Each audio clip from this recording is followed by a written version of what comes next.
Okay, good afternoon, children. Good afternoon, Ma'am. Okay, so before we will start our discussions for the chapter 8, so we will have the activity. So now I will divide you into two groups. So mo count ko by taman sa 4. So now let's start for 1, 2, 3. 1, 2, 3, then ikaw mo 4. So this is for the group 1. And this is for the 1, 2, 3, 4. 1, 2, 3, 4. So this is the group 2. So are you excited for that activity, children? Yes, Ma'am. Okay, that's right. So please everyone to stand up. Inyong matod, murag silbi magkuhan mo, hanganay mo, kung saan nakaipakita nga picture. Dayon, ang nga picture mo to inyo ay identify kung sa to siya. Nga? Yeah. Really, anak.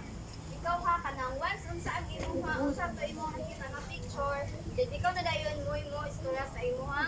Kauban na ana. Ikaw nga mudagan ka, ikaw pag mudagan ka, dayon this is the group 1, group 2, group 2.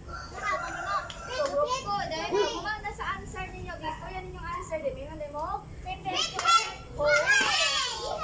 sa hanay kung kinsa ang makatuwa diri, kinsa makaunag ani na rehag, makako sa kubad.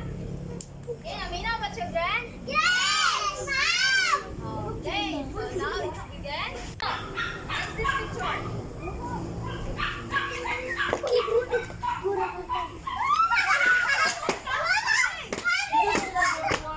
This is for the Wala, te.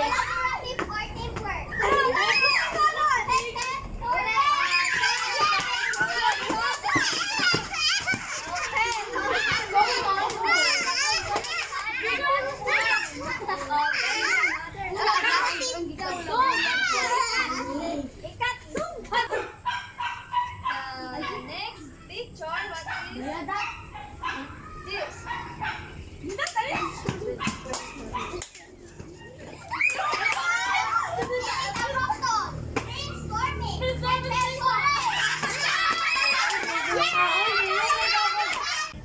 The third picture, so what is this?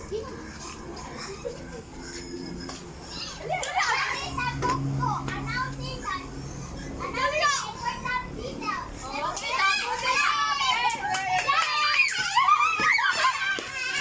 okay, the three fun. So the winner is everyone is so give the 5 claps for the group 2. Okay, so this report is it's a continuing for the chapter 8. So we will have the transformational leadership. So Robert Kennedy once said, "Some see things as they are and ask the why. I dream of things that never were and ask why not.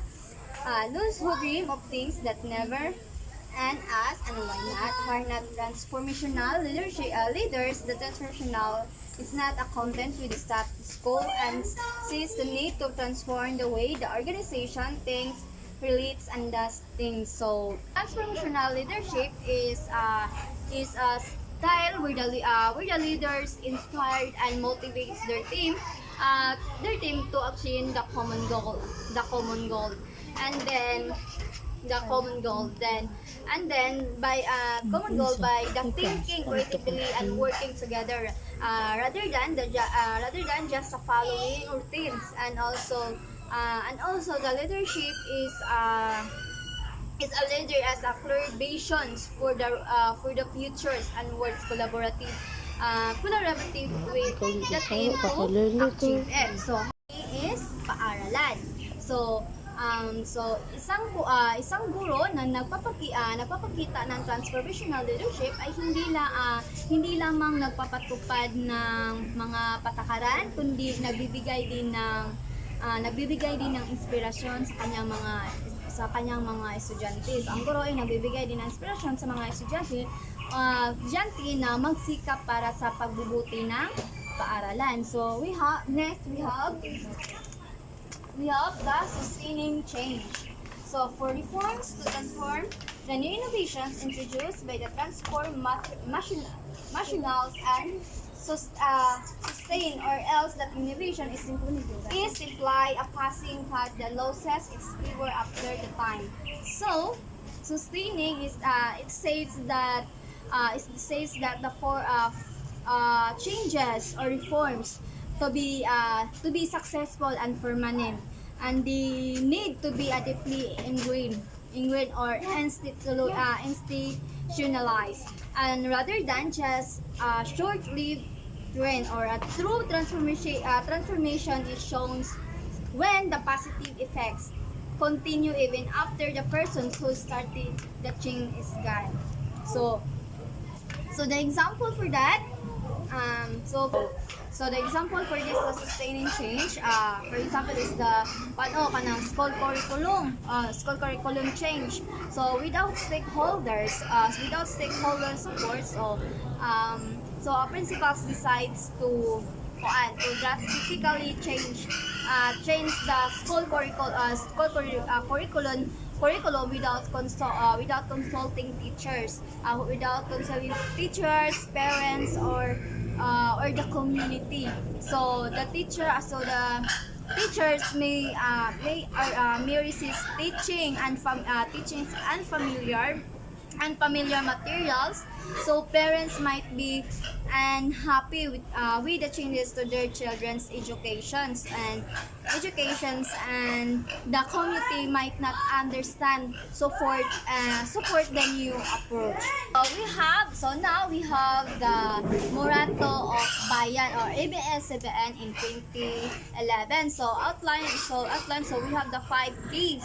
We have the 5 Ks strategies for successfully introducing innovations within organizations and particularly in the education setting. So these are strategies.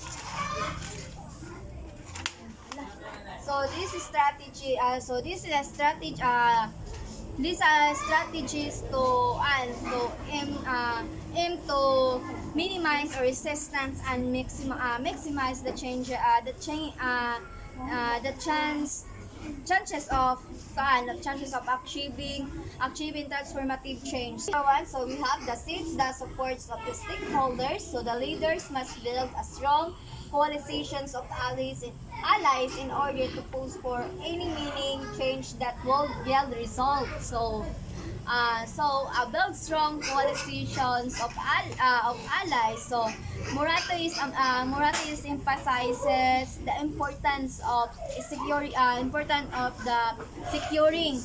support from the case stakeholders, and then this involves building a strong network of the allies who are recommended to the innovation success, by actively engaging the teachers, students, and parents, and the community members. So leaders can be foster a sense of ownerships and shared responsibility.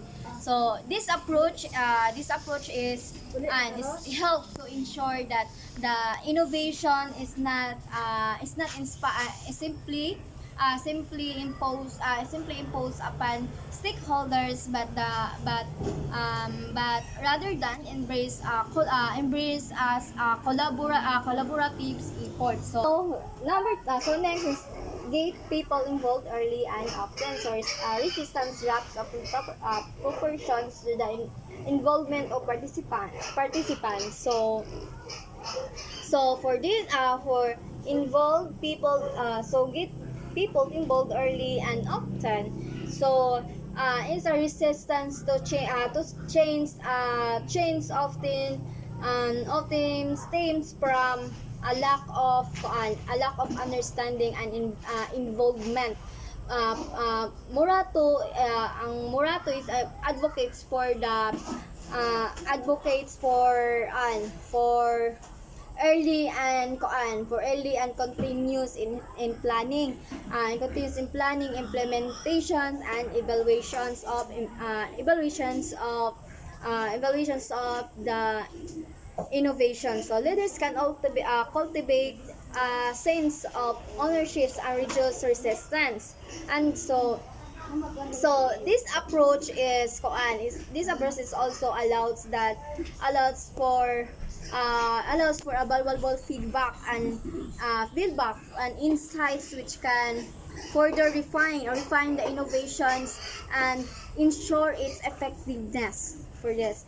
So resistance. So paano niya siya ang example ani is ang halimbawa ani niya kay koan kanang ang isang komunidad sa Maynila ang nagpaplano na magpatupad ng bagong sistema ng pagtuturo gamit ng teknolohiya o mga technology. So bago pa man ito natupad, so isinali ng mga professor, isinali nila ang mga professor, mga estudyante at ang mga tauhan ng IT department. IT department sa pagpaplano at pagsubok ng sistema. So nagkaroon ng mga training at workshop upang matiyak na lahat ay handa at nakakaintindi sa bagong sistema. So sa pamamagitan nito, nabawasan ang pagtutol at naging maayos ang paglipat at sa bagong sistema. So pangatlo is three is a planned communications campaign to sell the innovations, or Marato 2011 asserts the change. Innovations must cascade downward so last lessons plan and ripple sideward to win the support of major stakeholders. So the planned comprehensive communications campaign has it's effectiveness communications is a crucial for successful innovation. So Marato suggests developing strategic communications campaign that clearly articulates the innovation's purpose, then the benefits and also the implementations process. So this campaign should reach all stakeholders, from the teachers and the students and also to the parents and the community members also. So next, we have the ensure ang halimbawa ani po day sa kuan, ang halimbawa po day ani sa planned communications campaign. So number 4, ensure that the innovation is understood by all. The benefits and costs must be appreciated and weighed carefully. So the ensure understanding the transparency so are the essentials for the building trust and the overcoming resistance. So Marato is emphasize the need to ensure that all stakeholders understand the innovations and implications, so both positive and negative. So this involves clearly outlining the benefits and the potential costs the associated with the change. So by the fostering transparency and the open dialogue, the leaders can address concerns and build sure understanding of the innovation's value. So lastly is a consider timing and pacing. So these are highly critical. Mistakes might backfire and lack of sensitivity to the stakeholders might lead to resistance. So consider the timing and the pacings. So the pacings of innovations are crucial for its success. So the Marato is the highlights the importance of the carefully considering the context and the sensitivities of the stakeholders, and then the introducing and innovations at the right time in a phased manner can minimize resistance and maximize its impact. And then by being the sensitive to the needs and the concern of the stakeholders, Leader can ensure that the innovation is implemented effectively and sustainably. So now this is the end of my report. So thank you and God bless.